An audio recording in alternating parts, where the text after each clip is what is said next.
प्राप्ति और पुनर्जन्म ब्रह्मा क्या है, अध्यात्म क्या है, परम पुरुष को पाने का नित्य ध्यान, किसकी परम गति, किसका पुनर्जन्म, ब्रह्मा क्या है, अध्यात्म क्या है।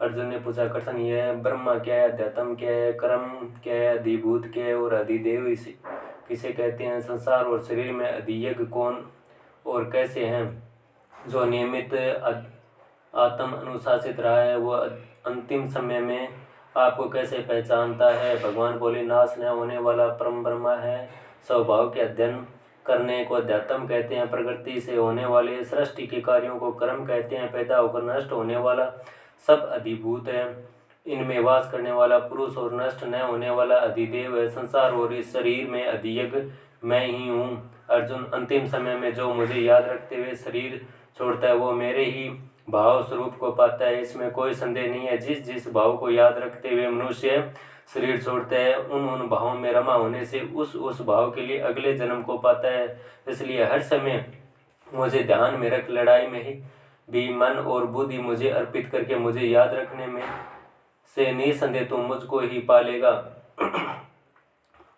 परम पुरुष को पाने का नित्य ध्यान योग के अभ्यास से जुड़ा हुआ, जो चेतना को इधर उधर नहीं जाने देता है, हर समय दिव्य परम पुरुष का चिंतन करने वाला उसे पा लेता है, जो सर्वज्ञानी सनातन सब पर शासन करने वाला, अणु से भी सूक्ष्म सबको धारण किए हुए सूर्य के जैसे चमकदार, अंधकार से अति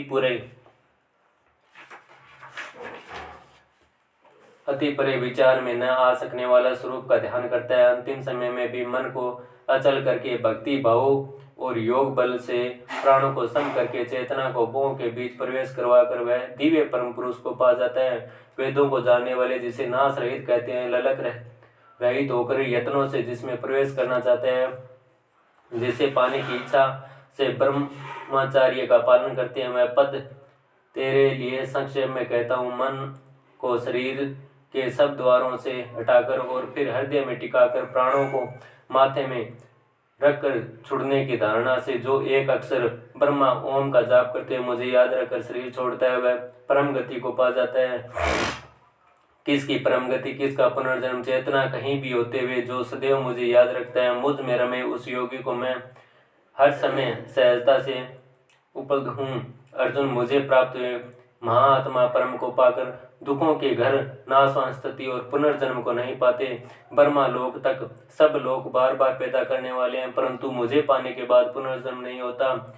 दिन और रात को जाने वाले जानते हैं कि ब्रह्मा का दिन हजारों युगों का है, हजारों युगों की ब्रह्मा की रात है। दिन शुरू होने पर अव्यक्त से सभी पैदा हो जाते हैं, रात होने पर सभी उस अव्यक्त में ही लीन हो जाते हैं। सभी प्राणियों का यह समय बार बार रात्रि में लीन और दिन में पैदा होने वालों के लिए विवश है अर्जुन, परंतु उस अव्यक्त से परे एक अलग सनातन अव्यक्त भी है, जो सभी प्राणियों को नष्ट होने पर भी नष्ट नहीं होता है। उस अव्यक्त और नाश रहित पर पहुंचने को परम गति कहते हैं, जिसे पाकर वापस नहीं लौटते, वही मेरा परम धाम है। अर्जुन, उस परम स्थिति को अटूट भक्ति से पाया जा सकता है, जिसके अंतर्गत सभी प्राणी हैं और जिससे यह सारा संसार व्याप्त है। अर्जुन, जिस समय यहाँ से जाने के बाद योगी फिर से वापस लौट कर नहीं आते या लौट आते हैं, वो समय बताता हूँ। अग्नि का प्रकाश हो, दिन का समय हो, शुक्ल पक्ष हो, उत्तरायण के 6 महीनों 23 दिसंबर 21 जून में जाने वाले को ब्रह्मा को जानने वाला जान, जो ब्रह्मा को पा जाता है। धुआं हो, रात का समय हो, कृष्ण पक्ष हो, दक्षिणायन 21 जून 23 दिसंबर के 6 महीनों में जाने वाला योगी चंद्रमा का प्रकाश पाकर लौट आता है। शुक्ल और कृष्ण पक्ष जाने के ये दो ही मत निश्चित है, एक में गया लौटता नहीं और दूसरे में गया फिर से आ जाता है। इन दोनों मार्गों को जाने वाला योगी भ्रमित नहीं होता, इसलिए हर समय योग स्थित हो। अर्जुन, इसे जानकर योगी वेदों, यज्ञों, तपों और दानों के जो भी पुण्य फल कहे गए हैं उन सब को बिना संदेह पार करके सनातन परम पद को पा जाता है। जय श्री कृष्ण।